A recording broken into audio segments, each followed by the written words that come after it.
Take it away! Morg, play the intro, mate.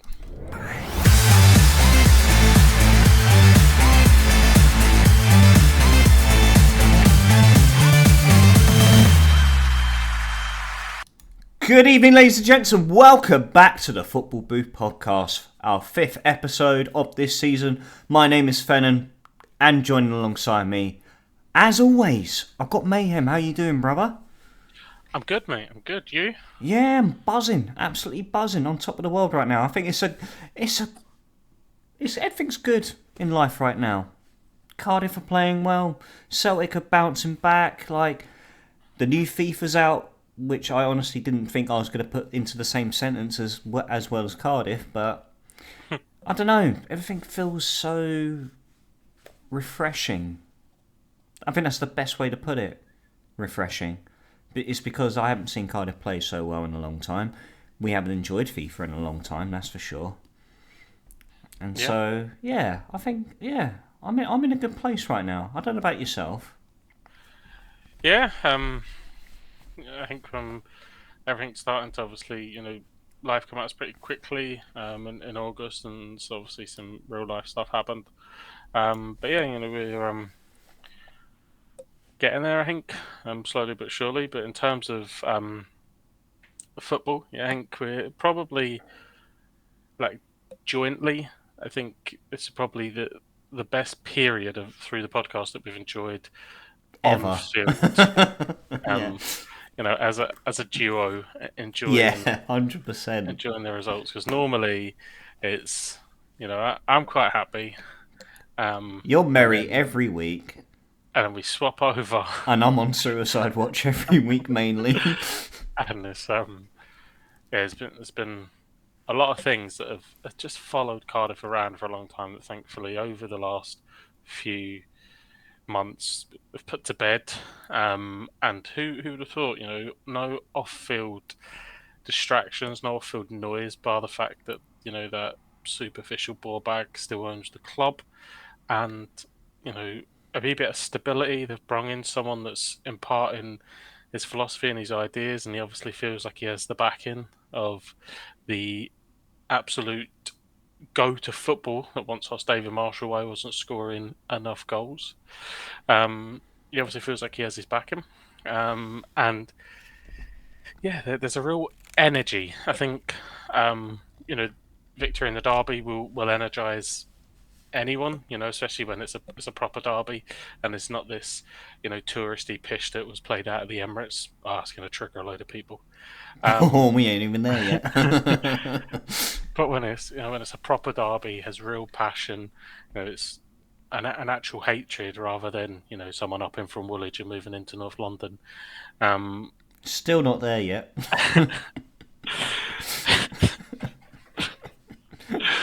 I've just lost. That's like the 4 people that listen to us. If they're Arsenal fans, they're gone now, mate. I've unsubscribed. That's it. Yeah, Foster's fucked right off. We're back down to asking our mum to listen now. Hi, Mum.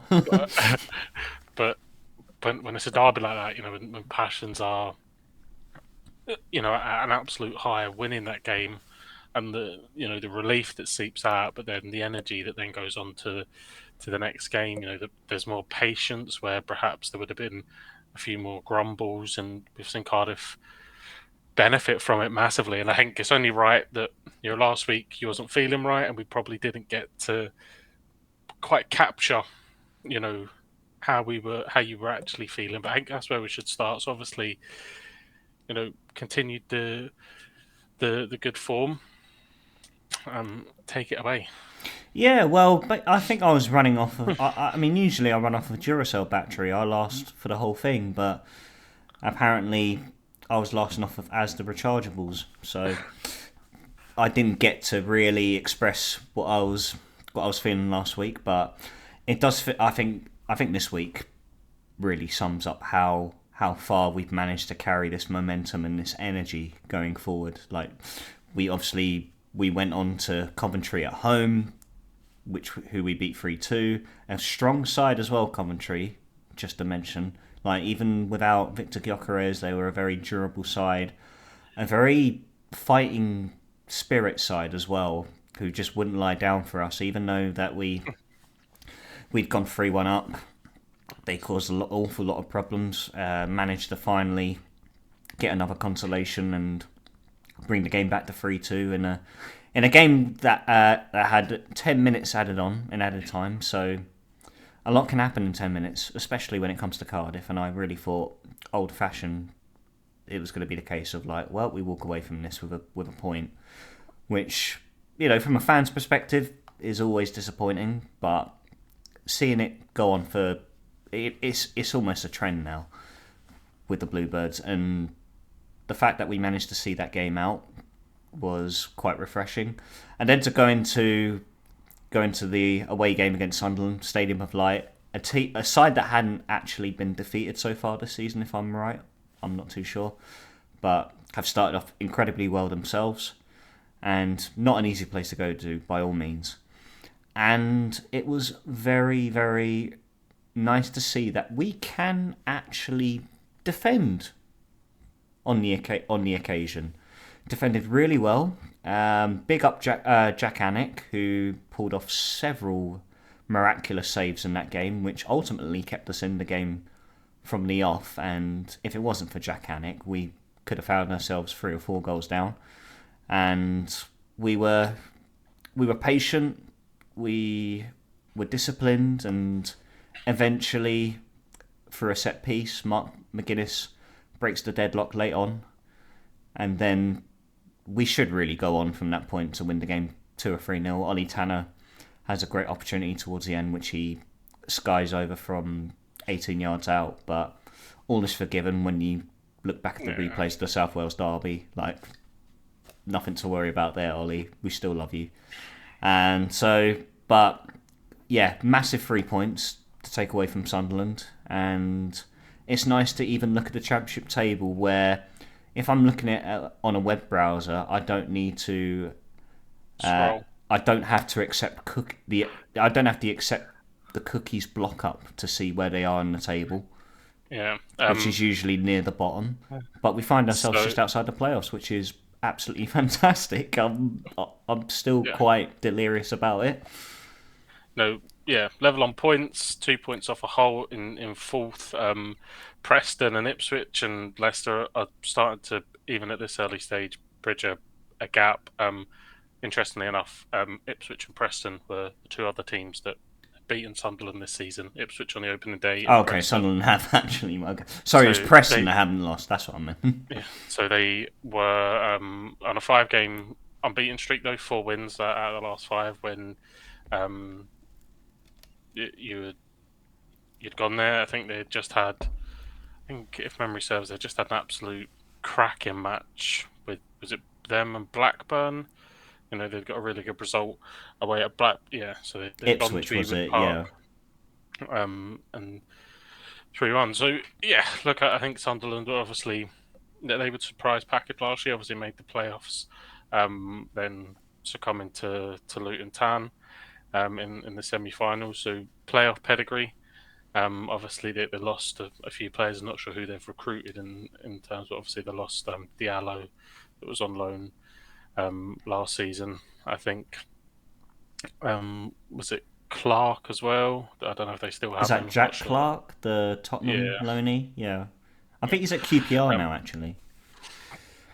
So they've obviously lost a few people, but you know, they're getting around it, and obviously still performing very well because they're in the playoffs themselves. But you know, I think if you'd have said after 8 games you'd be sandwiched in between Leeds and Norwich, I think you would have took it. And like you said, you know, only out of the playoffs on goal difference, and looking up for once rather than looking down. You know, 13 points from your first 8 games. I wouldn't want to put you on the spot. We'd have to do a lot of searching back, but I wonder when the last time Cardiff were, you know, up onto such a healthy amount of points after 8 games. And I'm sure, you know, the gaffer will be keeping it really level-headed and saying that the target is still to get to 40 points, and then we'll assess where we are once we hit that 40-point total. But you know, you're already a quarter of the way there, and you're only 8 games in. So, and I think we kind of said that if Cardiff finished sort of 12th, 13th, although that's not where your heart says you want them to be, your head says that's a good building season. To allow Bulut to come in and put down his play and decide who he likes, decide who he doesn't like. Have another window in January, and then potentially, identify some people for the summer to really build and make this team his own, and then maybe go on next season. But it's amazing how quickly football can turn around from the instability and the insecurity of chopping and changing managers at the end of the season and bringing Bulut to the club, to having the not to go back over it, but because it's been spoken about so much, but having the Emiliano Sala stuff following you for so long, finally putting that to bed, and now just reaping the benefits. Having Aaron Ramsey come back, that's a fantastic coup for Yeah, yourselves. the hero homecoming. Yeah, 100%. Yeah, Like honestly, it's all good on all away from the pitch. The embargo's lifted, and so from that sense, we don't have that hanging over us anymore. And the fact that we are even reaping that news on the pitch just sort of goes a long way in itself as well. But I think us as fans, the players, and I'm sure Erol Bulut knows this as well better than anyone, that is that we got to keep ourselves grounded. We got to take it 1 week at a time.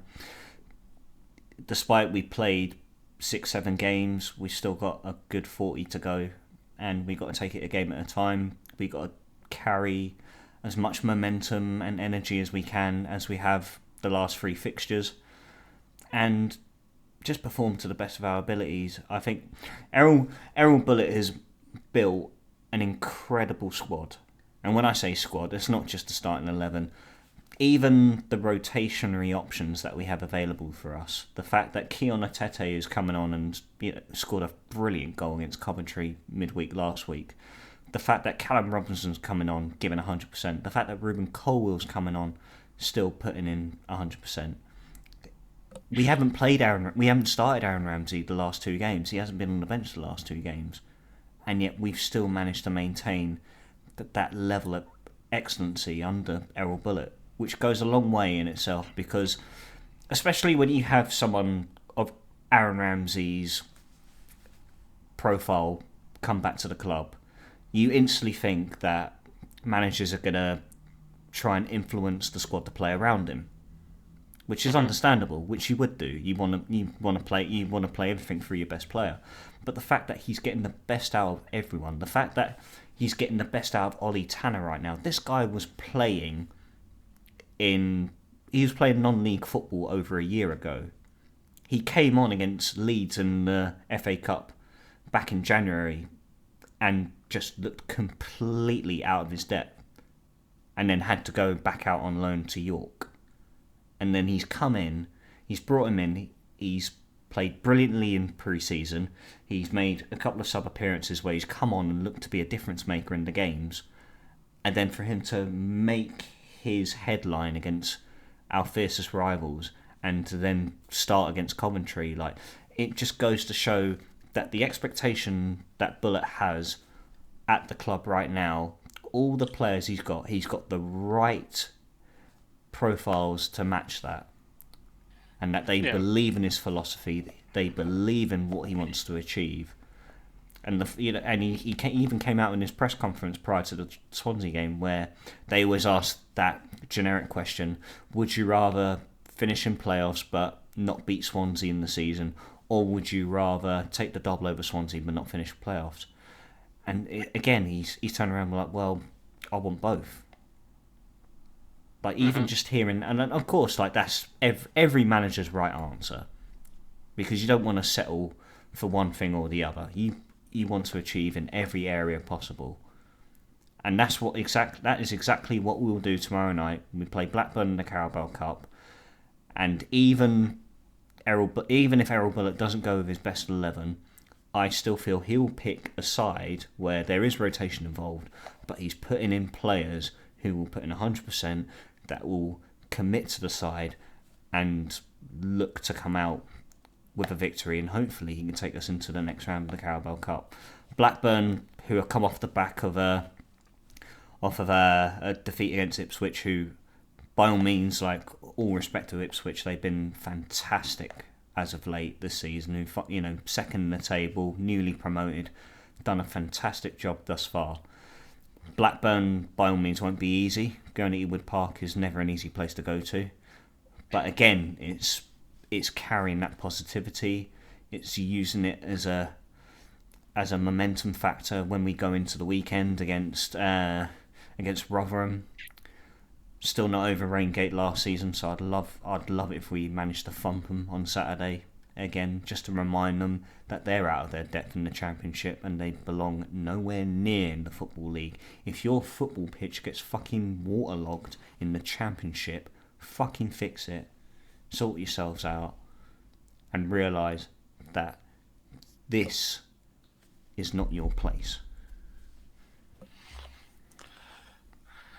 Not bitter in the slightest, sorry. Any Rotherham fans listening, there isn't. Fuck you lot. some old scars being up in there. But yeah, it's that if you do bring in someone like Aaron Ramsey, even if he's not in the matchday squad, you can only imagine, the fact he's from the area and he's such a big profile anyway, that the influence he'll be having day to day, the standards that we set in training, and you can be the best manager in the world. It's hard to get people to buy into a vision if it's not working. And there was the sticky start with Cardiff, the draw at Leeds, and then disappointing late goals, against the likes of Leicester, and disappointing results with QPR, and then obviously got the victory against Sheffield Wednesday, which was badly needed. Momentum starting to build, and obviously the Ipswich game where you're cruising at 2-0 and it falls apart. Like you said, that it felt like the same old story. But the last few weeks have been something to behold. So long may it continue. Yeah, 100%. And there was always going to be that transition period at the start.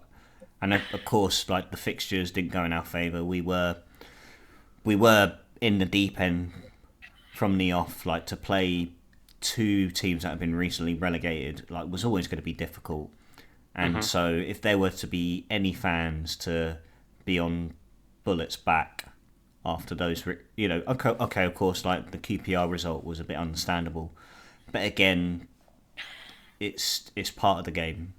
When you undergo a new manager and you undergo a new squad, essentially, regardless of what profile they possess, whether they're experienced or they're young and hungry and looking to make their big break in the Championship, whatever league you're in, there's always a transition period.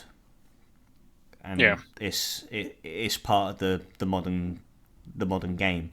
And the fact that he's managed to get this squad playing really good football at the moment, I'm still in disbelief for how well we play football. Like, the determination that we show, the intensity, the pace, the drive is just probably the last time I saw Cardiff play as well as they have so far was probably when we had Chopra and Bothroyd up front.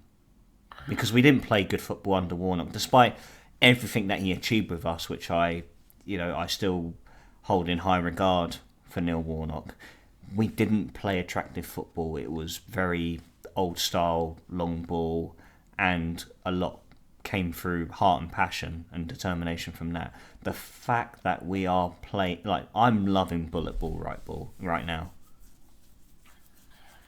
Michael Chopra, lethal in the box and lethal in Labrooks. There it is. I did see that Jay Bothroyd was actually one of the pundits after the Swansea game, sitting next to Ashley Williams as well. It's a weird fucking dynamic. I love Jay Bothroyd. He is such a bluebird. I love it. He slates the Jacks on Twitter, left, right, and centre every year, and I love it. And the EFL just says, "Come on down, come and do it, mate. He does it.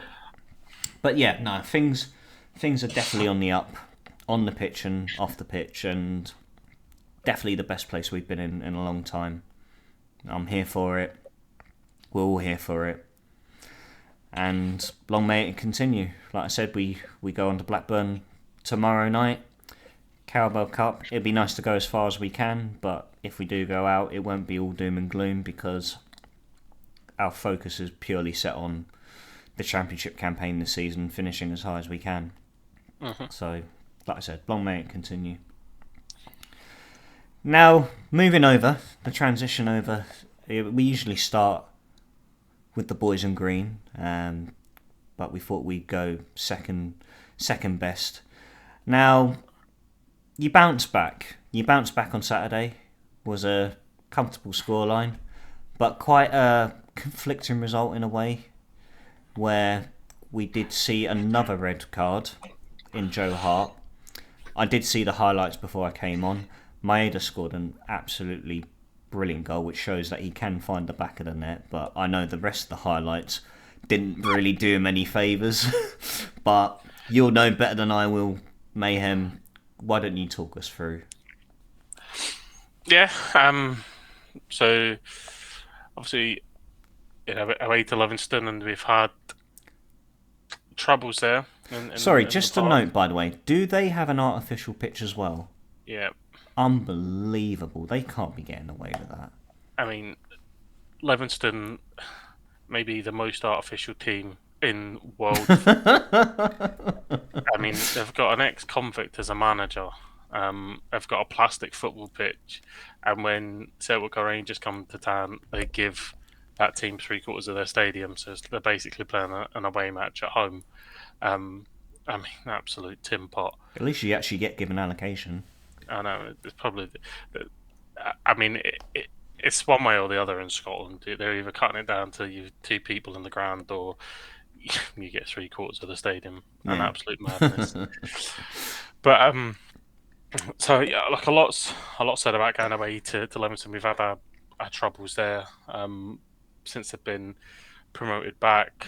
We have struggled there under whoever's really been in charge, whether it be Ange, whether it be, I think it started with Brendan, Neil Lennon, whoever's been in charge. Brendan may have been away, I can't remember, but it's not been an easy place to go. But we started the game really well. He was looked as comfortable as we had done. With the difficulty in the surface and how difficult it is to play, that fast, concise football. Lagerbielke and Scales at the back still struggling with the balls over the top, but they're causing a wee bit of grief, just the lack of pace that obviously Lagerbielke and Scales have. So it was a decent start. They were giving us a lot of space. Callum McGregor just didn't for the goal for the penalty that comes. He's just an acres of space, pops the ball into Greg Taylor. Greg Taylor takes it on the half turn, slides it through to Hattati. I don't know what the defender's doing. He just obviously thinks he can kick through Hattati's leg, and because it's John Beaton, there was a 50-50 chance that he wouldn't have given it. But he decides he is going to give it. Hattati picks himself off the ground and does his best to miss the penalty as well. It's an absolutely woeful penalty, but luckily it scrums in for us. Shocking, isn't it? Yeah. And then we're 1-up, and that's always the thing, when we're playing, these teams that are going to sit in, they're going to play the low block. Can we get an early goal? Can we bring them out? Can we change the game plan from? And obviously we get the first goal, and that does. And then, it's that clipped ball over the top. Lagerbielke's a wee bit up. Scales hasn't followed his man as he should. I don't know what Hart's thinking. I think a few people have said, like, on a normal surface, it probably just runs through to him because it's on this plastic, so it's kind of like popped up and it hasn't run through as it normally would. He's come charging off his line. He's absolutely fucking levered the boy. Yeah, he definitely leaves one on him, that's for sure. Yeah. I don't think it's intentional. I think he's generally going for the ball. He obviously clatters the boy. Scales, you can argue, Scales is on the cover, and is the guy going to get to the ball if Joe pulls out of it? Is he going to get? There's all these arguments. I mean, it doesn't really matter because before Joe's even hit the ground, Beaton's already in the back pocket. Doesn't give a shit. So Oh yeah, he's literally holding the red card down by his side. Joe hasn't even hit the ground and Beaton's got the red card out, and sends him. But like and in all fairness, I mean, I think most people would have seen it as a red card. I think there's a few mitigating factors, but maybe that's me looking at it a wee bit biased. But you can understand where the red card comes. uh, James Forrest, his first start in the last half an hour, he gets whipped off. Scott Bain comes on. This is just someone that fills me with anxiety, Scott Bain. Before that, Joe had made a really smart stop as well. But A very good save. Yeah. so it started the game well. He comes under a lot. He comes under a lot of stick, especially Feyenoord, and rightfully or wrongfully, whatever. But if he does something poor, he deserves to be called out for it. But obviously, booting the guy sent off is stupid. But at the same time, he's made a really, really big save, as he did at home to Dundee. I think at 1-0 or 0-0, he makes a really big save. So he has that in him. The worry is that the next 3 domestic league games, we will have Scott Bain. And that's frightening. Yeah. Because when he came on, and literally the first big point he has in the game is to try and basically even clear his lines or find someone to play the ball out to, and loses the ball instantly. Yeah, I mean, before that, obviously in the first half he makes a save you'd expect him to make, and then coming into the second half, obviously we get the goal. Matt Riley doubles it after Maeda, who should tap it in, loses Very it, instinctive finish as well from Matt O'Reilly. smacks him on his arse, and he manages to miss. Yeah. Thankfully, Matt O'Reilly tucks it away, and then obviously Scott Bain's dawdling on it, doesn't quite know what to do. I think it's Nubel or Noble or whoever the fuck his name is. Oh, Frank Nubel, yeah, that's it. Tries to dink the keeper. Luckily for us, it goes over.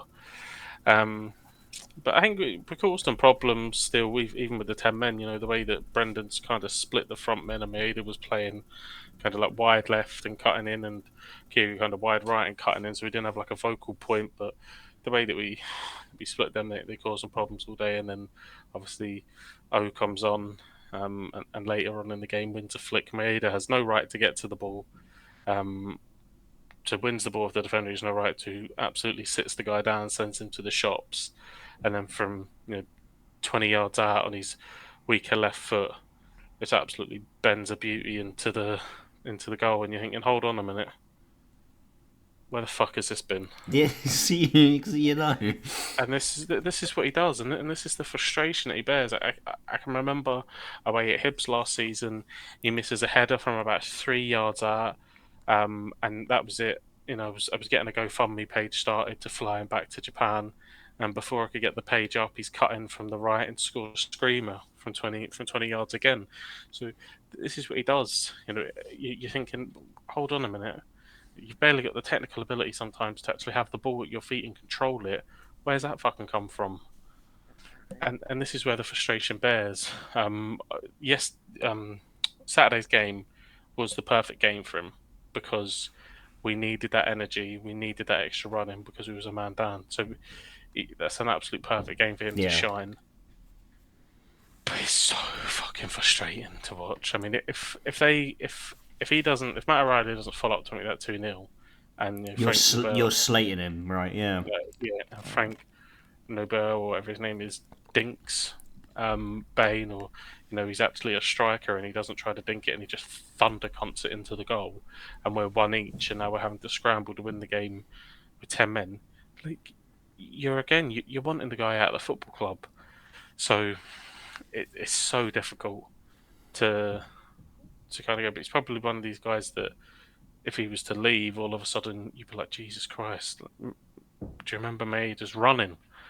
Even though, and everyone that talks about him picks up, I think from a fan's perspective, he's incredibly difficult to watch, especially when on the left last year you had Jota, this incredibly technical player that could go to the right, go to the left, trickster, really skillful. Obviously, didn't have the absolute burning pace that Maeda does, but could beat a man to the left, could beat a man to the He was right. just magical to watch in every aspect of the game. Like, of course, he had his off games, but just more on a consistent basis where he just, he just produced anything out of nothing.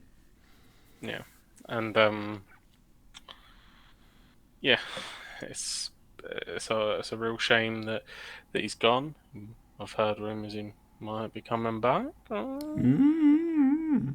be a lovely Christmas present. If he just wanted to pop up, sign him. We sign him kind of late as December, and he just wants to pop up ready for the derby on New Year's Day. That'd be fucking beautiful, wouldn't it? That's them in absolute fits raging that we've got 25 million for this guy. We've got him back for cheaper than that, and he just turns up on New Year's Day and bangs a goal against them. It'd break them even more than they're already broke in more ways than one, skimp bastards. So yeah, domestically, I feel strange to kind of say we're back on track, and we've only drawn one domestically, and we're 4 points clear. We're for a little while 7 points clear of them until they played Motherwell. We're away to Fir Park next, which won't be an easy game. Motherwell are going strong, and played very well at Ibrox as well on Sunday. Only going down 1-0 to the goal was deflected, and they had a pretty fair shout for a penalty that was waved away shockingly.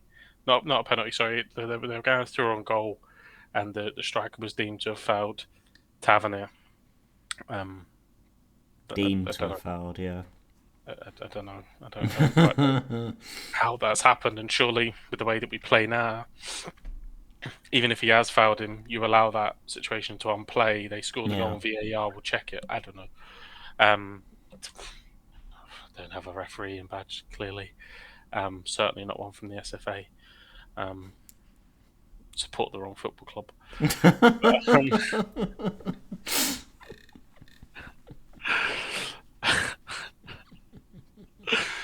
If any one of them hear that, well, they will be absolutely raging, like screaming about the Lagerbioka tackle. Yeah, exactly. You fucking mean, man? What you mean? What you mean? Sorry, I forgot. I forgot how fucking shite you are, man. So yeah, back to winning ways. Like I said, we're away to Fir Park, and then obviously we have the big one against Lazio that are absolutely rank rotten in Serie A at the moment. So opportunities there. I mean, the one team they have managed to beat this season is Napoli. Okay, and they got a draw against Atletico, obviously, in the last minute with a keeper. Absolute scenes, but at home against a team that is severely struggling, it's a chance. Well, it's a spectacle. It's a spectacle that we always look forward to. Yeah, but Midweek Champions League under the lights, packed out Celtic Park. That's when it really does become paradise. Yeah, not for the board, because the board won't let the Green Brigade or the boys put on any typhos for the games. Oh, but why? Tory bastards. So, but we know that there'll be special occasions. But what we need to start doing in Europe is actually making Celtic Park a difficult place to come and play football. Enough of this. Like, see the atmosphere where we're clapping. And I don't want to get too into this because triggers some people. But see when like Toni Kroos and Luka Modric last season were like, "What an amazing place to play football."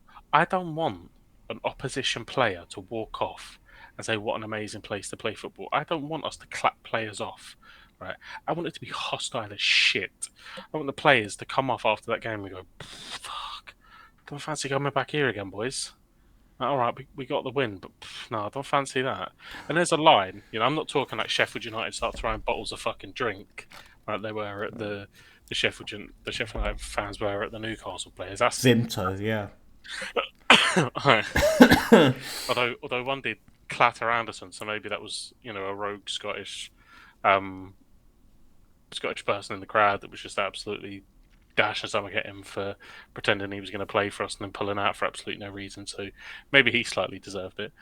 But like, there is a line between that hostility, really creating a hostile atmosphere that you know players don't want to play in. And you listen to the likes of like Rio Ferdinand talks about it, and even like John Stones in Brendan's first season when City come up, and this wall of noise that they were hit with. Not this, well played, Modric, you've absolutely ripped us Yeah, apart. I don't like this. Like, I don't know what it is. I don't know if it's like the modern day fan. Like when you get these fans that just show up to these games and be like, "Oh, we're gonna go get see Modric. We're gonna get see Toni Kroos. We're gonna get see Vinicius Junior."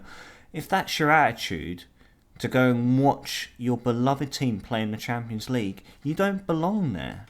If you want to see Modric and you want to see Vinny Junior, I get it, right? Special players, Doesn't matter. go to the Bernabeu. Yeah, exactly. Go and watch them absolutely muller Raul Vallecano or someone. Right, do that. Don't go to Sevilla, because we don't want to see Vinny Junior get racially abused. Just go to the Bernabeu and and enjoy seeing them. But if you come to Celtic Park, make it fucking hostile. Make it an uncomfortable place to be on the ball. Hundred Boo them, percent. cheer them, noise. Like make it really difficult. And the difference between, and obviously there's worlds between these teams, worlds, universes. Like I cannot stress the size between these two teams. But if we think back to Real Madrid and we think back to Ange's first derby under the lights, and, Atati scores two, Abada gets one, we breeze home in a 3-0 win and we're out of sight by half time. The hostility that was in the ground that night that would have made it uncomfortable for any of those players to actually just play football. No time.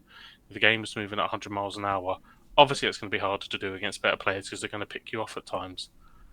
But ultimately, that's what we need to do. Lazio, it won't be what it was with Real Madrid. It will be absolutely white hot, the atmosphere, because of all the the Mussolini stuff that is fallen over from the Europa League Mm-hmm. a few years ago. So they will turn up in their numbers, probably secret handshake with those Nazi-loving bastards from the south side of Glasgow, and there'll probably be some like Twitter picture, like football hooligans on Twitter, and they'll be like Union Bears and Lazio out looking for Celtic. Hi, mate. It's fucking 9 o'clock on a Monday night. Who the fuck is going to be up, mate? Calm yourself down. Like, you cut about the city centre, mate. You fucking walk up and down Circuit Hill Street all you want. Right? No one's going to be there to fucking meet you. But you want to do that to look hard, you do you, mate. They're walking outside of Greg's as well. Alright, that's it. It's a guy coming out with a fucking steak bag going, corner Celtic. I mean, some poor fella, mate. He's two sausage rolls and getting battered by fucking 500 hooligans. But it will be white hot for Lazio. But we need to make sure that same energy comes for Feyenoord, who met Celtic with that same energy as well. There was all those all this pish, fuck Celtic and all this that were coming to the ground. Even though there was Celtic fans sitting in the Feyenoord end with Celtic strips on. So I mean, your comments seem a little bit redundant, but whatever. That's the energy that should be that should be met with. If you're coming into our place and you're trying to take points of us, then for those 90 minutes, fuck you. You want to be pally and have a beer afterwards, all for it. But beforehand, fuck yourselves. Your enemies for 90 minutes, and that's how football works. Simple as that. So, it'll be interesting in a week and a few days' time, but certainly an opportunity with the way that they've started, and really to have any chance, we need to get off the mark there. If we don't, home and away to Atletico is going to be a tough ask. Yeah. And then all of a sudden, we're landing away to Lazio, and again we know how poorly Celtic travel, and it can be Feyenoord at fucking home, and we're trying to scrape a point. So next game's massive. It's huge. And my eyes and your eyes will purely be set on the boys in green that night, and just hope, like you said, the atmosphere speaks for itself, and best hope for the best outcome, 100%. Mm. But I feel what now we'll transition over to the Premier League, which we didn't manage to do last week. So No. you briefly mentioned about Ange Postecoglu's first derby as Celtic manager against Rangers. He got to experience his first North London derby this past Sunday at the Emirates against Arsenal. A 2-2 draw, which on paper was a very good result for Spurs and Ange.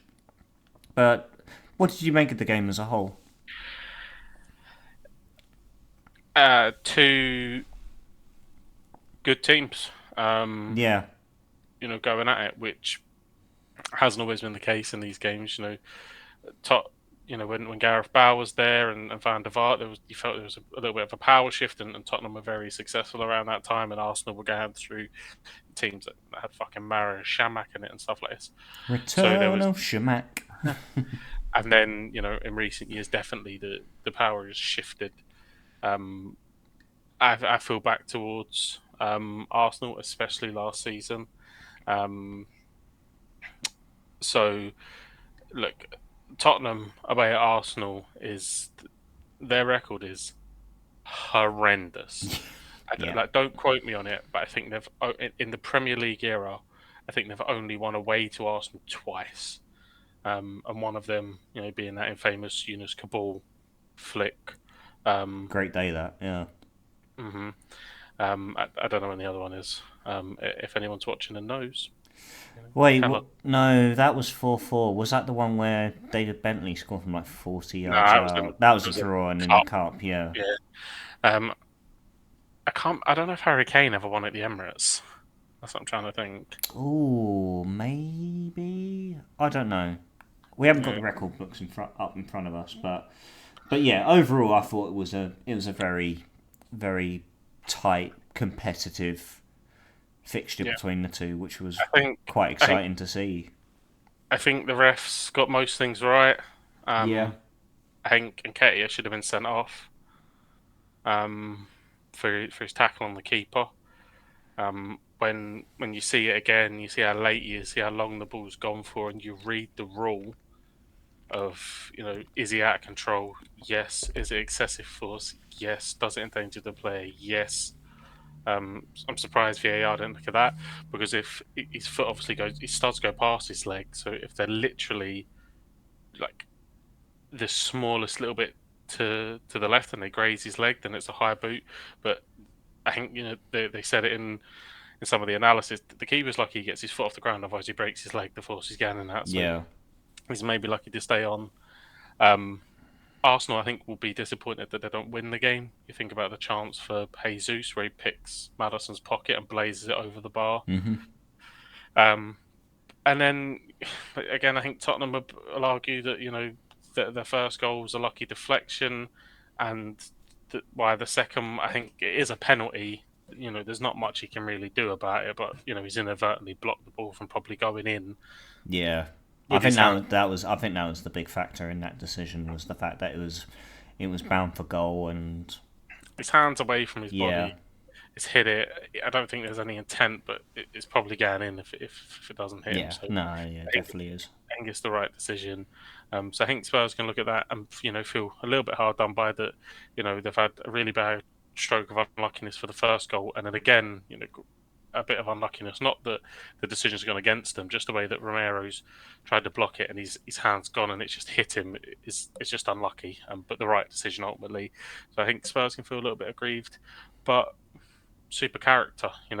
I think sometimes you look at players that are in, they get a move to a club, they're in really good form, and you know that they're a player, they're a top player, James Maddison.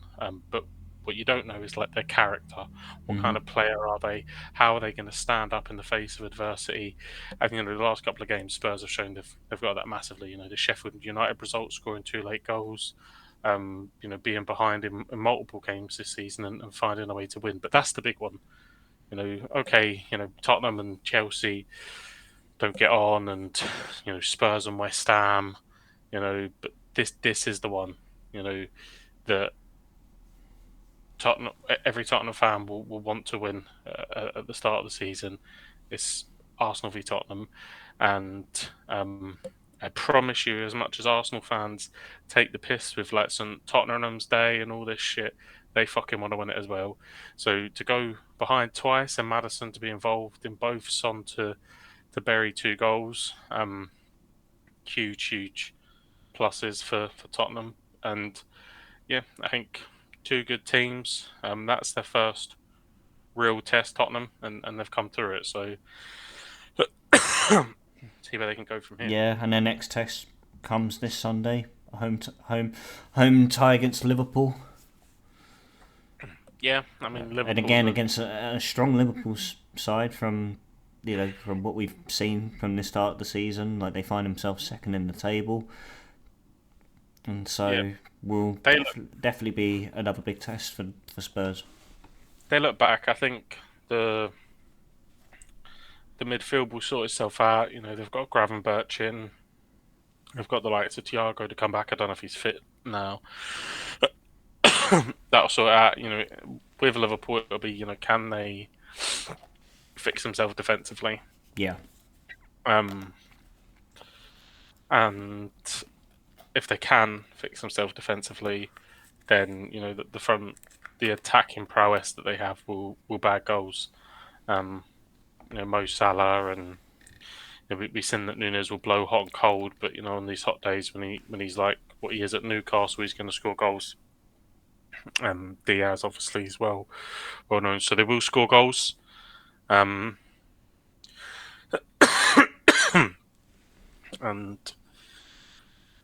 I think as long as they can get themselves in a good position defensively, then they'll be right up there. Yeah, 100%. And speaking of bagging goals, Newcastle bagged a few, didn't they? 8-0 at Bramall Lane against Sheffield United. Yeah, so I think, ironically, they had it matched their highest ever win in the Premier League. Right, they matched it, okay. And that win was against Sheffield Wednesday. So, oh, okay. Fucking love playing in Sheffield. And again, I think I've had a few pundits kind of say it, but you can't win 8-0 without playing well, obviously. But from watching the bits of the match, it was so easy. They made it look easy, yeah. Sheffield United just weren't pressing. I mean, the Almiron goal, he just pops the ball off to Bruno, literally runs around him, runs straight, he threads this ball through, no one follows him, he just tucks it away. Yeah. It was awful, like. No, they honestly don't look like a side that I can see staying up, if I'm completely honest. Well, they had gone to Tottenham and played really well. They had played really well against... I think they played well against City, I think. Certainly wasn't 8-0. So, there was a real surprise that they shipped. One, that amount of goals, but two, just the way they defended and the way they allowed so much space. Yeah. For, Anthony Gordon. Making him look like fucking prime Cristiano Ronaldo cut off the left. Fucking clairboarding, yeah. He lays another one on the plate for Callum Wilson. They should score. Puts Callum Wilson through, and Callum Wilson could have had a hat trick in the first half. Yeah. It was that bad. Yeah. But I mean, from Newcastle's perspective, it's a 100%. massive result, and really pushes them to again be one of those contenders for the top 4. Huge week for them. Huge week, obviously. They get the point in the San Siro there to battle really hard for. Yep. And then it's always about European hangover. How are they going to react to playing European football? Especially when your flight's delayed. Yeah, it's always difficult. They're gonna go and whack 8. Going to go and whack Sheffield United for 8. And that's obviously following a really good victory over Brentford, who are always a difficult opponent. the way that they set up and the way that they've overachieved in the league for the last couple of years. So they get across the line at St James's Park against Brentford, a little bit nervy. Then they go to the San Siro, get a point, which some would say that they may be fortunate to get. Raphael dicking about trying to do back heels instead of shooting, all that kind of shit. But yeah, then they follow it up with, I think, a good performance has been made to look absolutely spectacular by just how bad Sheffield United were defensively. Yeah. Pressing as individuals, leaving space, so much room, not following runners. The list can go on. And look, I'm sure for anyone that's hearing this as to any kind of allegiance to Sheffield United, they don't need to hear that because they would have seen it and they would have been able to. Anyone could have analysed that game, like from a 12-year-old that plays on a Sunday through to, the whatever pundits were actually reviewing it, afterwards. It was such an easy review that they just weren't pressing as a team. They were leaving so much space between, their defensive lines. It was awful. Yeah. But they've got to put it behind them and go again. I think it's going to be tough for them and Luton. I really do. The fact that Luton don't beat Wolves as well. Wolves down to 10 men and they've battered them. Yeah, and just couldn't find a way through. Yeah, and they did the same to Fulham the other week back. They played really well at Craven Cottage. Didn't take their opportunities and they end up losing the game 1-0. So it's going to be extremely difficult. Yeah. Especially when you say the likes of who do you think will be down there, and you say the normal names. I watched Burnley away at Nottingham Forest. It was up the other Monday night. Burnley will hammer Luton, and they will hammer Sheffield United 100%. Yeah. Everton to go away to Brentford and get a result. 3-1 as well, yeah. I think Everton will firmly do a job on Luton when it comes to it. I know that they drew 2-2 with Sheffield United, and that was obviously a really tight game. But and maybe they should have won that game if it wasn't for Jordan Pickford making a big save at the end. But that's what I mean. There's that level, and they've dropped right off it. Yeah. And you drop right off it when you're up in the top division. Across any country. If you drop right off it, you're going to get thumped. Yeah, exactly. It's a matter of fine margins. And that will be the case with the likes of Sheffield United and Luton this season when it comes, because like you said, Burnley just look a bit more, they just sort of reassure you a bit more. Like Everton, who have been in that dogfight for the last 2 seasons but have always managed to find a way out. And then especially with Sean Dyche in charge, who is more than familiar being that situation year in, year out. I'm not surprised, if I'm honest. I think it is absolutely horrendous. It is horrendous. It's horrendous. I'm not surprised from an Everton fan's perspective. It is, for me, any Everton fan that wants Sean Dyche sacked, it screams Premier League arrogance. That's what it is. Where the fuck do you think you are? Right? You are probably, at the moment, taking away history and everything else on paper, probably about the 16th or 15th best team in this league. And that's at best. It's no shock that you are where you are. But you've had a great result away to Brentford. They've had some really encouraging performances against Fulham and Wolves. They probably should have picked up and got more points from those games than they have done. Calvert-Lewin bags against Brentford. So he's back for 50 minutes or however long it is till he gets injured again. And he'll be out for another 2 seasons. So I think Everton will be fine. As long as they just kind of say, right, this is what we're going to do. This is how we're going to play. Everton were down last season before Dyche come in. So the fact we're not even 10 games into a new season and you're ready to throw all that away to bring in who?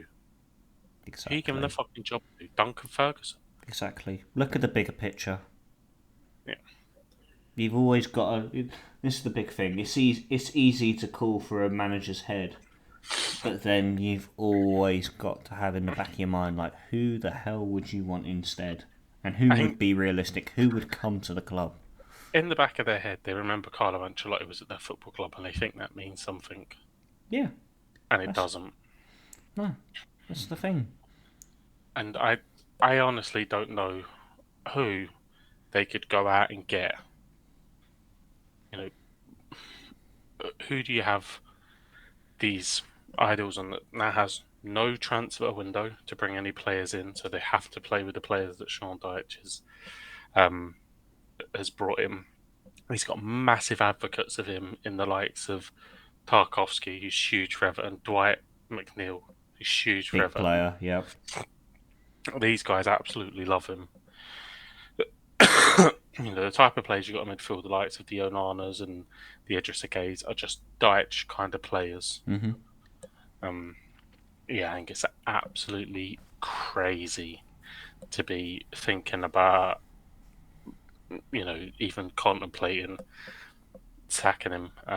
But a really good result against, we said a Brentford team that's really difficult. Obviously, Ivan Toney is back training now with Brentford. But When does can't he actually? When is he actually eligible to play again? Is it? It's not. January. Is it January? Yeah. Mm-hmm. So yeah, we'll see how he gets on, but he's obviously a huge mess for him, even if they have played relatively well in his absence. 20 goals last season. You're going to miss that every day of the week. Yeah.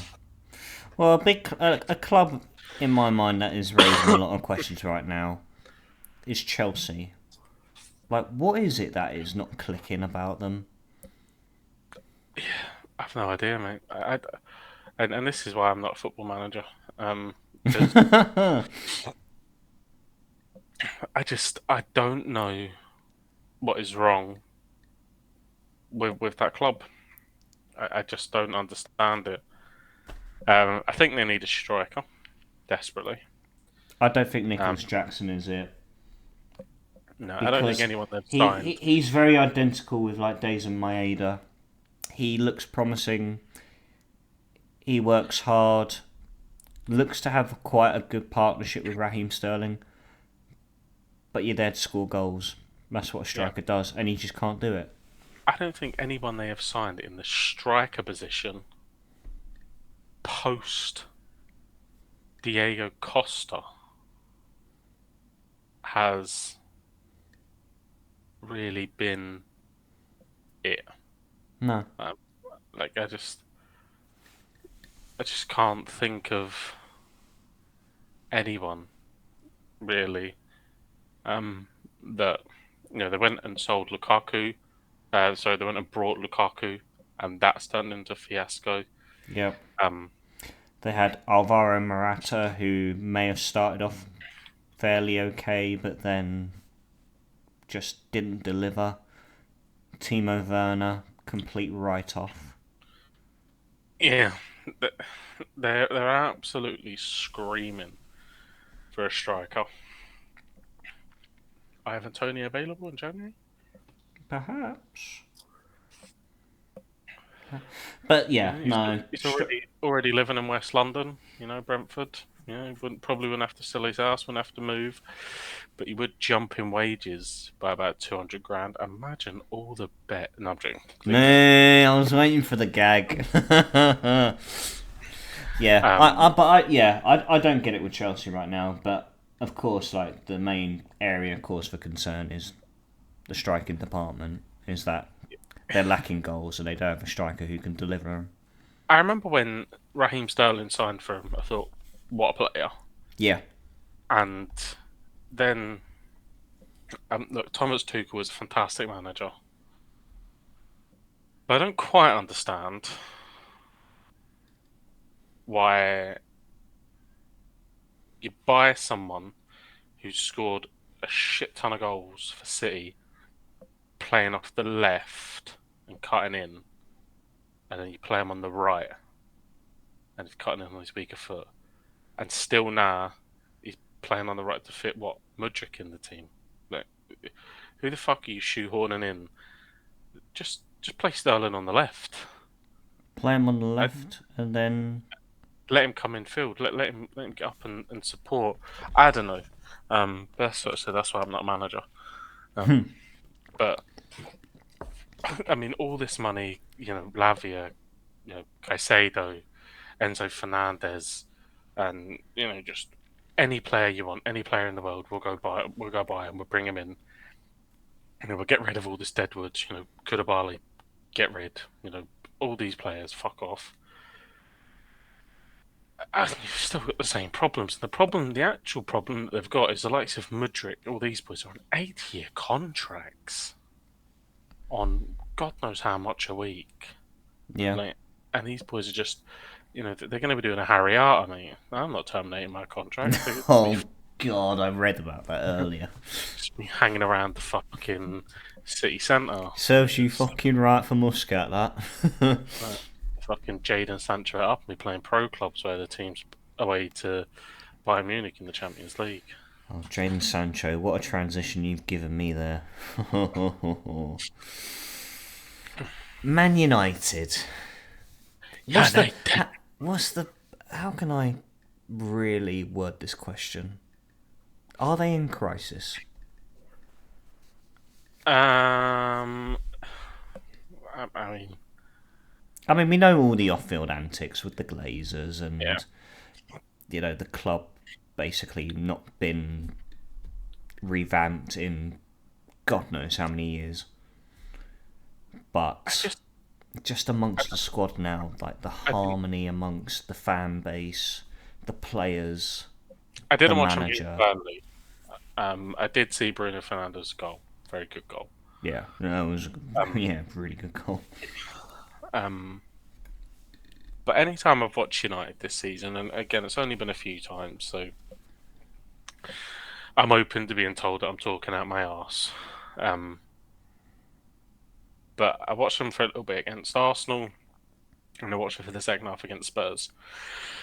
I didn't see any of the Brighton game, but I can't imagine there was any fantastic positives that many United fans were taking from that game. Brighton schooled them. Brighton absolutely schooled them. They also didn't watch the Bayern game that ended 4-3, but it is what it is. I just don't understand what their plan is. Are they a team that's going to play out from the back? Because it doesn't look like they're working on that. Because Onana's like, right, pops the ball out to this person. And they're like, oh fuck, what do we do here? And it just seems all panicky. It doesn't seem like everyone knows their position and they're calm, cool, and collected, and they're building into it. So I think Ten Hag is really struggling to get across the way he wants to play and having players that can, actually do it. Mm-hmm. And they're already, their aspiration, as Manchester United should be to win the league. And following that, it should be to be as close to the team that wins the league as possible. They're already a long way off top four, and there's a long way to go in the season. And it may click into gear and they may go on a run, but they're already playing mega catch up against teams like to see, the likes of Arsenal, Liverpool. If you're discrediting last season in recent seasons, that have been shown to be incredibly consistent. So if these teams are going to find the same level of form that City and Arsenal did last season and Liverpool have over the last few seasons, there's maybe 1, 2, depending on if 5th place gets Champions League or however the fuck the thing works, that you're already battling for, and you're a long way off that pace already. And you've already been to Spurs and lost. So if Spurs are one of those teams that you're battling with, you've only one game that you can actually go and physically affect, because that'll be the game at home against them. So I think they are struggling.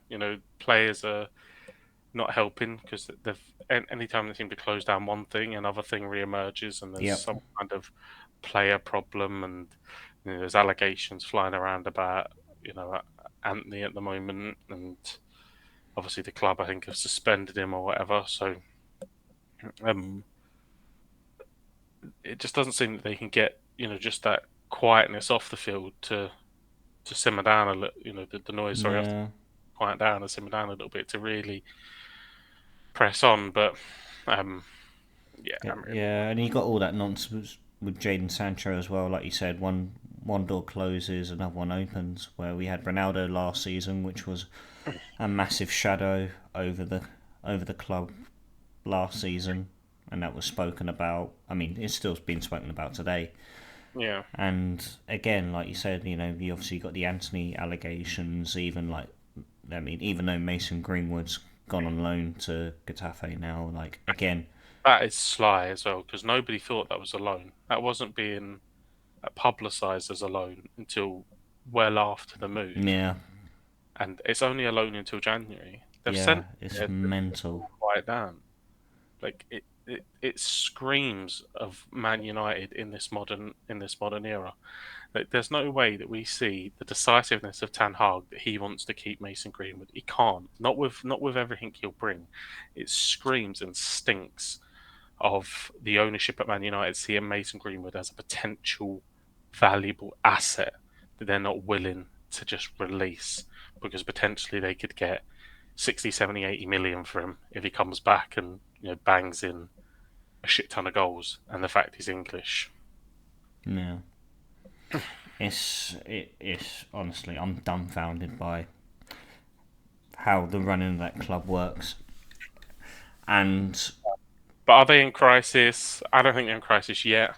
not yet. Um, but they've a lot. They've a hell of a lot to fix and not a lot of time to obviously do it because they're playing I think as we speak right now. So are they in crisis? Let me answer that in a live update. No, they're 2-0 up against Crystal Palace, so not quite crisis. Ah, okay. And I wanted to address as well, like the Andre Onana criticism as of late. Now, Hmm. the goal that he conceded against Bayern Munich wasn't one of his highlights. Like, okay, he should hang on to it, but he flaps at it. It squirms underneath and it goes in. It happens as a professional goalkeeper from time to time. Hmm. But the fact, like the amount of headlines that I've seen that have been absolutely slating him, as in, we should never have bothered buying Andre Onana. We should have kept David De Gea. Let's just remember what Onana had at his disposal last season.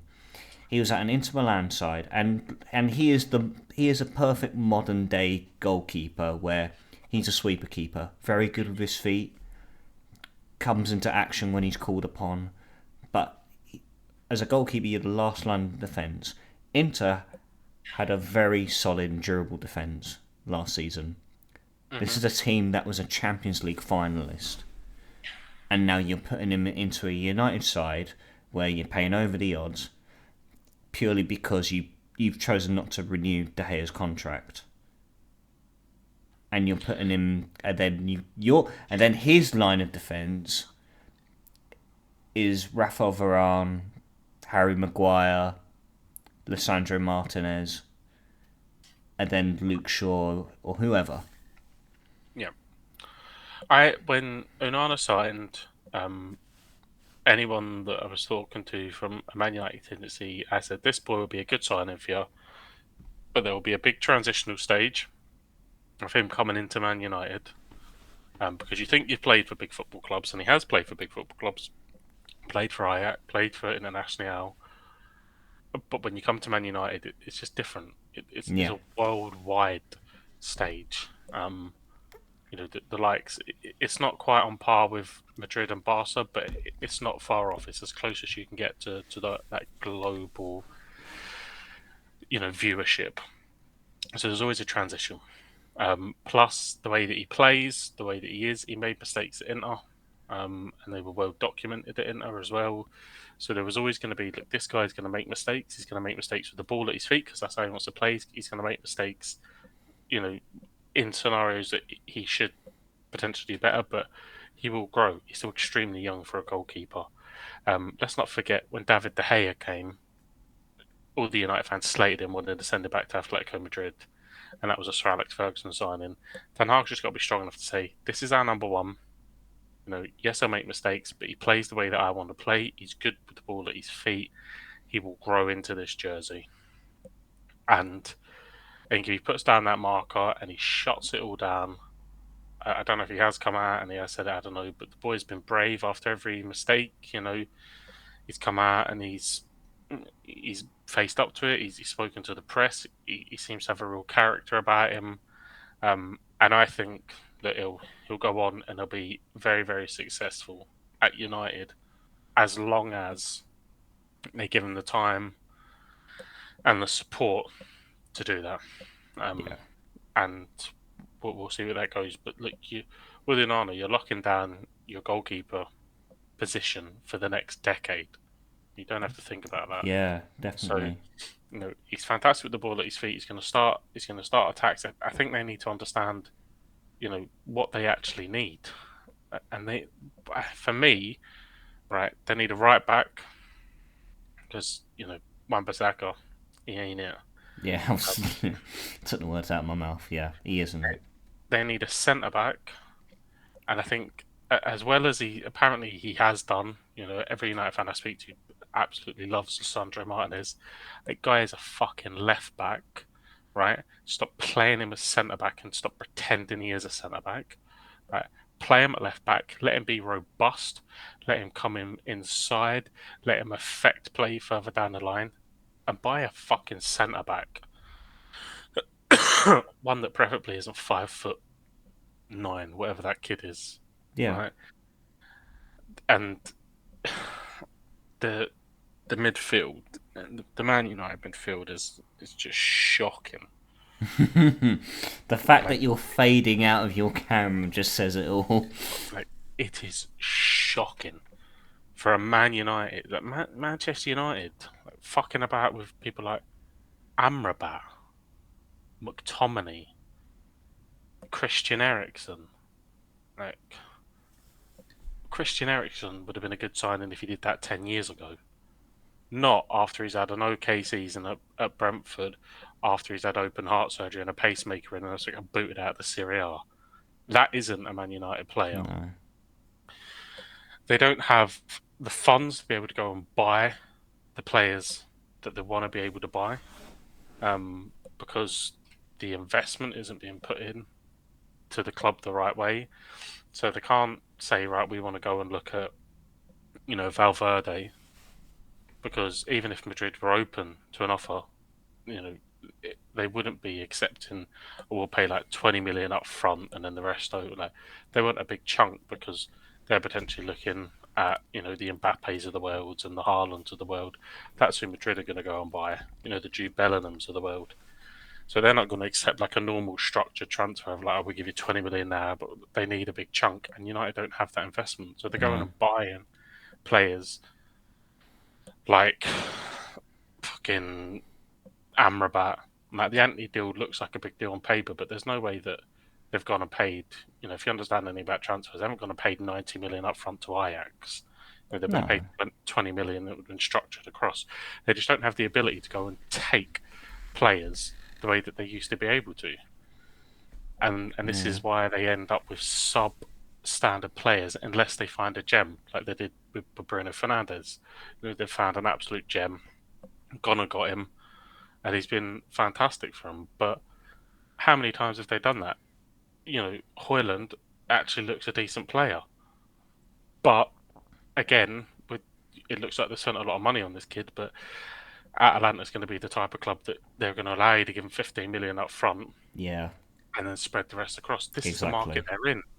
You can't be in that market and then go and win leagues, because City, you think fucking City have gone and said, right, to Leipzig, we'll give you 15 million up front. No, City have just gone, there we go, bang.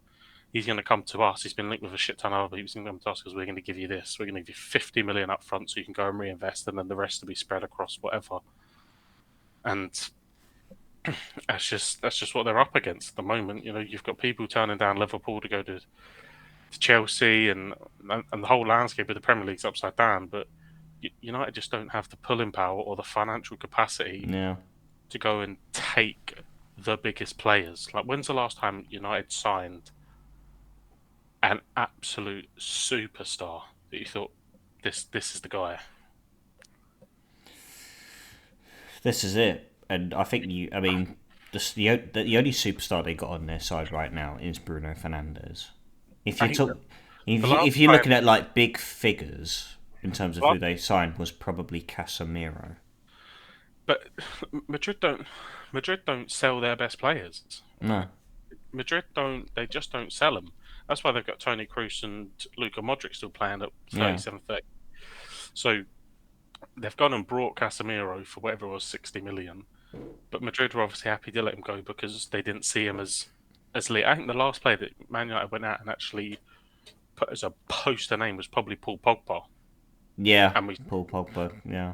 And we see how that worked out. So, and then they're just shopping in fucking Harry Maguire, Wan-Bissaka markets. Like, that shit is never going to work. Yeah, like Anthony, Sancho. Sancho's a weird one. He was putting up real good numbers for Dortmund. I don't know what's happened to the boy, but again, like you said, it's a worldwide stage, isn't it? And the dynamic completely changes, and the mentality goes a long way in and around the club. The jersey weighs heavy, like. Yeah. So I don't know what it is, but I don't think they're in. Like you said, I don't think they're in crisis as of yet. But honestly, I don't know what it is. I don't see Ten Hag being there at the end of this season.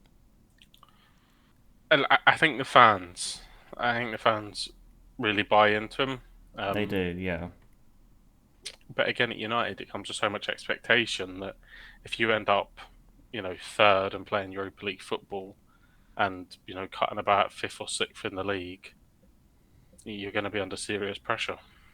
Exactly. And even though he'll get more time than he would at a club like Chelsea, for example, I think they'd give him a season, and if European football isn't in discussion, then I could just see them giving Ten Hag his marching orders, which would be sad to see. Poch has already had the surveyor out, hasn't he? Oh, definitely, 100%. It's gone that well for him. Yeah. So I don't know. They're a weird one at the moment, United, but I just feel the Glazers need the walk, and they won't know because they're too arrogant. Yeah, that's it. They're a horrible parasite on football. But I think it would be remiss of us, as we are obviously talking about the Premier League. Spent a lot of time obviously talking about the North London derby and United, as we always seem to get into on this podcast, even though neither of us could give a fuck if they do well. Third place, Brighton and Hove Albion. They're cooking. These guys just keep doing it, don't they? Zerbi, what a man. I really hope United don't hire him. I really hope he goes on and becomes an absolute icon at Brighton. But hats off, and honestly, like the work that he has produced there. It's the players that they've lost in the summer. They've lost Caicedo, they lost McAllister, and they just seem like their recruitment is just bang on. Yes, it's mental. Like the winger as well. The Matoma. Yeah. That Ange famously said that he wanted to get a Celtic but Brighton. Oh no! Don't say that now. Yeah, which is hard to hear. But what a player! Unbelievable player. Ewan Ferguson, what a player! What a player he will become as well. Still so young. Hopefully, still representing Ireland at international level as well. If he, I really hope he doesn't follow suit. He won't. I hope not. He's actually Irish, mate. Yeah, he is. Yeah, I know. Declan Rice and Jack Grealish. Yeah, 2 pairs for a pound, a pair of them. But yeah, what a structure. It doesn't seem that long ago that they was at that fucking ground with that horrific racetrack random. Yeah. Now all of a sudden, they're in the Europa League or the Conference League or whatever one they're in. Obviously, didn't get the result they wanted in the week, but what a story, what a journey. I think they'll struggle to keep hold of the Zerbi because the next big job that becomes available, there's going to be a few knocks, you would imagine. Question is, what sort of knocks would he get? Like, how high up do you think he could go in terms of clubs? Are we talking like top 4 Premier League, or are we going as high as like across Europe with the big names in there, like Real Madrid, Barcelona, Bayern Munich, etc.? Yeah, I think across. He was obviously known in Spain because I think that's where he came from. So, didn't they get him from Shakhtar? Was it Shakhtar? I don't know. It might have been Shakhtar he was at, but he may have managed in Spain as well prior to that. I'm not too sure. Maybe I just made that up completely. And even despite Brighton doing well at the moment, just made it up completely, mate. Ignore it. Okay. But I didn't even know it was at Shakhtar. But obviously, with his name, it was pretty obvious that he would be known in Italy. And then he's obviously gone to Shakhtar. They've got it from Shakhtar. Yeah. But he's got to be growing everywhere. But you'd imagine, you look at like Juventus. You look at any of either of the Milan clubs. I know that the AC Milan manager is under extreme pressure, especially after getting thumped in the derby.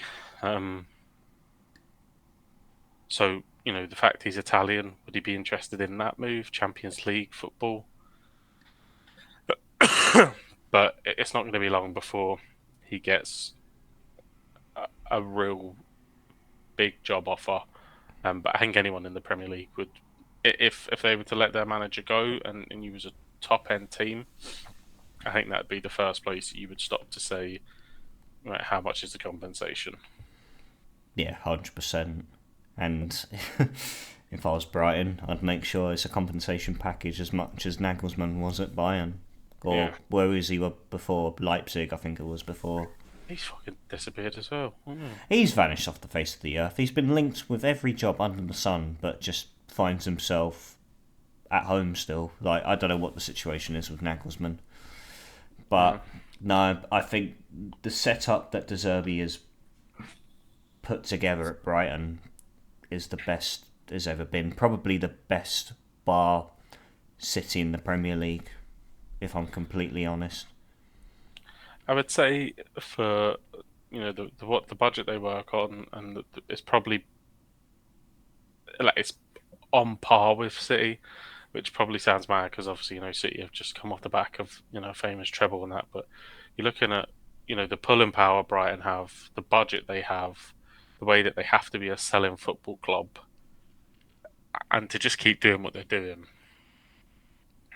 Signing players that you wouldn't necessarily think, it's a good signing, but then they're just like Adam Lallana. Who thought when he went there he was going to be decent? But James Milner, like, just weird signings that weirdly just work perfectly. Yeah, and like they fit. Yeah, Danny Welbeck as well. Like, they just seem to really just fit this model perfectly. It works for them. Yeah. And then to have your stars around them, like you said, Evan Ferguson, Kyron Matoma, they've still got that Enciso is still out injured at the moment. Imagine when he comes back as well. When he burst on the scene last season. Solly March, like Solly March, who knew about Solly March? The fantasy football legend right now. This guy just bags. And again, Matomo, like just signing players from markets that very few clubs are operating in and finding an absolute gem. So fair play to them. Long may it continue. And excited to see how far they can go. And obviously they won at the weekend, 3-1 against Bournemouth. But I think they're a fantastic story. Great football club, great away day. Anyone that follows a Premier League team and has penciled out any away days, Brighton should be there. Definitely do Brighton.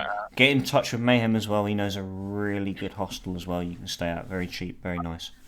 I didn't stay in it, but neither did we. they've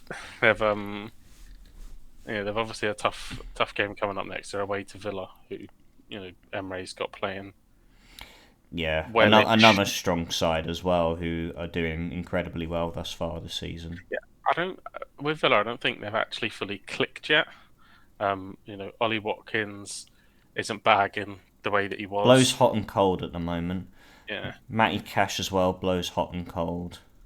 But some of the boys that they've brung in, Pau Torres looked good on the weekend. Mm-hmm. Obviously, they made the Stamford Bridge and getting a result. But the likes of Diaby, and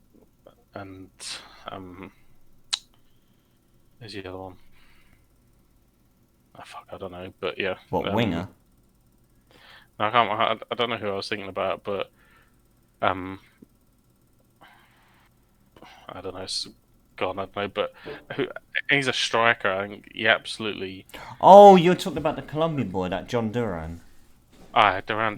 Yeah, Duran. The guy that absolutely belted in that equaliser against Palace a few weeks ago. So yeah, I think that they're kind of finding their feet. I know they lost in Europe as well,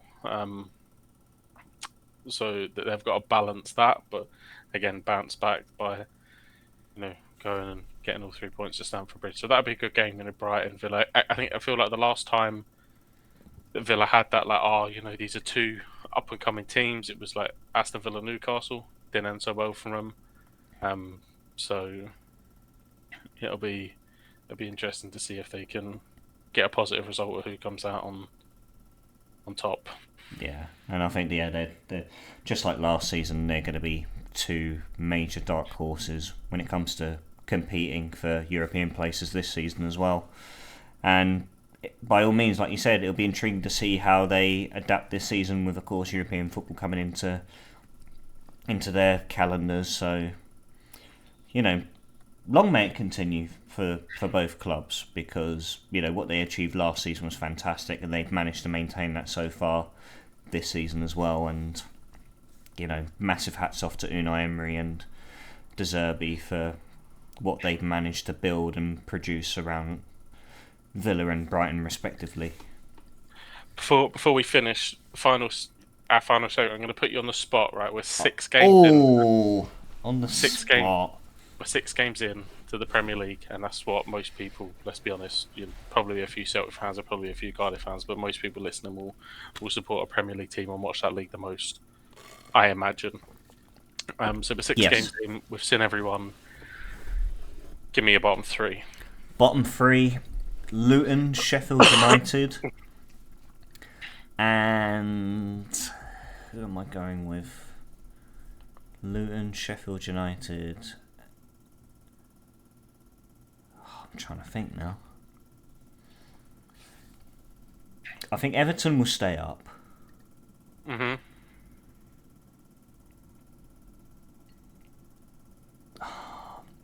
I can't make up my mind on Burnley.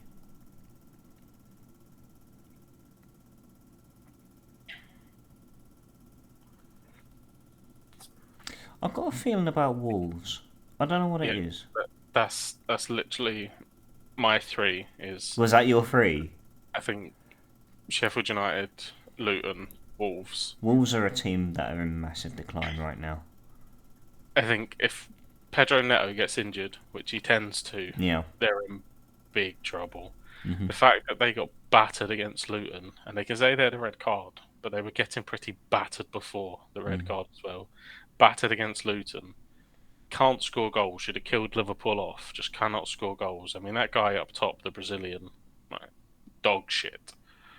So they can't score goals. They're all right defence to midfield. Can't score, can't kill teams off, and they're always going to leak a goal. Again, as proven at the weekend, you go 1-0 up against Luton, and then you still manage to concede a penalty and leak a goal. I know they were down to 10 men, but I think they're going down. Yeah, no, I was on. Yeah, because looking at Wolves as a club, right? When they first got promoted back to the Premier League, and they had that massive hype around them, where they had that George Mendes, the super agent, who was attracting all these big names. Where you had like Ruben Neves, who came, initially when they were still in the Championship, but then attracting names like Raul Jimenez, João Moutinho, like all these, big European names. Yep, exactly. And so, but they haven't replaced those names. Obviously, they've gone on to bigger clubs or to Saudi like Neves has. Raul Jimenez was a bit of a sad story with him, where it came with the head injury, and he just hasn't been the same player, which is a big shame because, on his day and prior to that injury, he was one of the biggest goal scorers in the Premier League at the time. But they just haven't. They seem to not have managed to retain that pool of attracting big players from Europe, and it feels like they've gone backwards as a club, and I don't really see them staying in the Premier League much longer. And like you said, Pedro Neto's their biggest outlet when it comes to attacking options, and he's involved in everything. Yeah, exactly. And when he is injured, they just look completely just hopeless. Flat. Going forward, yeah. I think looking at Burnley, like I said, it's in Burnley against Nottingham Forest. Okay, Nottingham Forest aren't the best team in the Premier League, and probably arguments that they may be in and around the drop zone, come May time. But Burnley, they just had something about them. That South African fella Foster, I know he's obviously suspended, but he looked okay. The wingers looked direct.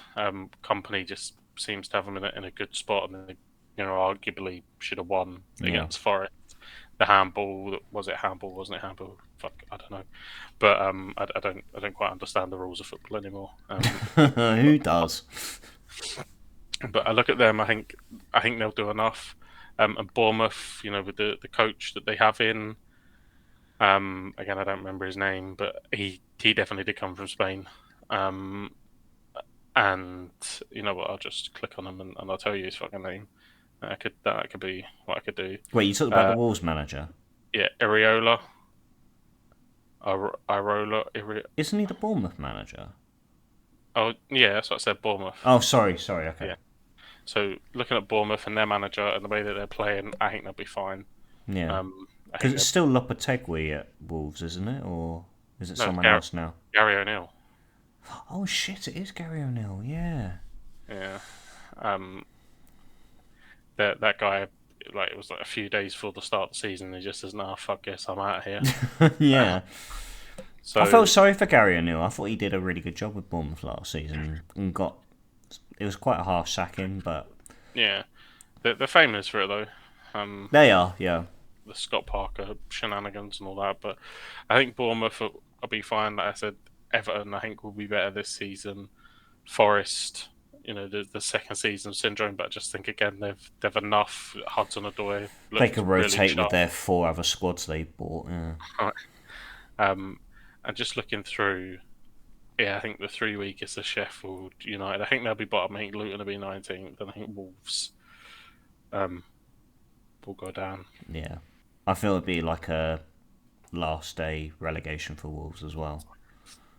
it'd be one of those. But yeah, I just feel as a club they've gone backwards. Their squad has deteriorated, and they just haven't really lived up to the name they once had when they first got back up in that 2017-18 season. I don't know what it is, and yeah, they're in massive decline, and it's just a matter of time that they find themselves back down in the second tier again, which is a shame because they had so much promise about them, and they should be where Brighton are right now. But 3 of the next 4 games is City at home, Villa at home, and Newcastle at home. So they do have 3 home games. The problem is that they're bringing some real big hitters to Molineux. But yeah, the big games that they'll have will be like Sheffield United away, Luton, Wolves, Burnley. No, but they can't score goals. And that guy up top, whatever his name is, Cunha or what's his name? The Brazilian striker. I can't remember his name. Reminds me of like Mateus Cunha or whatever it is. Oh, Cunha. Oh, him. Yeah. He reminds me of Nicholas Bednar, mate. Guy is absolutely fucking hopeless. Well, it's funny because he was played as a number 10. Who was it? Atletico he was at before, or like a false 9. He's a Brazilian Kai Havertz. He's useless. He looks absolutely dog shit. Wolves played us in a pre-season friendly, and I tried to give them a little bit of slack to say, like, they're a week behind and it's fitness, right? We should have beat them comfortably, right? And for all the slagging that all the Premier League fans will ever do of the Scottish League, that should have been the biggest omen that this squad is shit, and they are shit. And it took a penalty against us for Matt Doherty fucking diving as well, cheating little fucking scratching little bastard, right, to draw with us. They couldn't score against us. They can't score against anyone, right? And now absolutely bookmark this because they're probably going to beat City next week. And he'll score a hat-trick. But they are shit. They are shit. And yeah, no, I think we're on the same page of our bottom 3 to go down. Yeah. But it is what it is. And, come January as well, who's really, when it comes to making reinforcements, you could see Vincent Kompany drawing names. You don't see it with Gary O'Neill. Yeah. But there is a project at Burnley. You know what I mean? Even if Burnley were to go down, they're not sacking Kompany, I don't think. And he's signed pretty smart, hasn't gone mad. The keeper, Trafford, they brought in, good young keeper. And they've been smart in the window. Same as Luton. Luton have been pretty smart as well. I think Luton have kind of thought if we go down, then if we get the players like Chong and Barkley, and then there's every chance we come straight back up. So they've been really smart in the window. Wolves, I don't know what it is. I don't know if it's financial fair play, whether they can't go out and spend money, because I imagine they got a decent bit of money for Black Neves going to Saudi. Yeah, they got about 50 million euros or something. But it was quite a big fee. They've just signed no one. Matheus Cunha. Oh, fucking hell. They've lost Jimenez, like you said, that was an absolute... you absolutely bank on that guy to get 12 or 14 goals a season. Yeah. They haven't replaced that. And I know it is one of the hardest things to do at the moment, to go out and find a striker, that you don't have to pay. I think you and Ferguson, fucking Brighton smacked 140 million price tag on or something. So it's difficult to go out and find these players. But it's got to be better than him. It just has to be better. There is, and yeah, they're really going to have to dig deep and see what they can do to just try and resurrect their season, because right now we'll be seeing them Wolves away next season. Keep your head down if some Wolves fans end up hearing this next season. Nah, we'll be fine. Mayhem, it's been an absolute pleasure. Thank you very much for this evening. Great to see it through to the final curtain. Unlike last week. Ladies and gents, thank you very much for tuning in. If you did enjoy this episode, please do make sure to check out all of our other episodes on all audio platforms, including Spotify, Audible, and Apple Podcasts. If you'd like to see the YouTube recordings, head on over to the YouTube channel at The Football Booth. Watch over there, drop a like, subscribe to the channel if you're new, drop a comment, and let us know your thoughts. And until next week, ladies and gents, I bid you all good night and the star.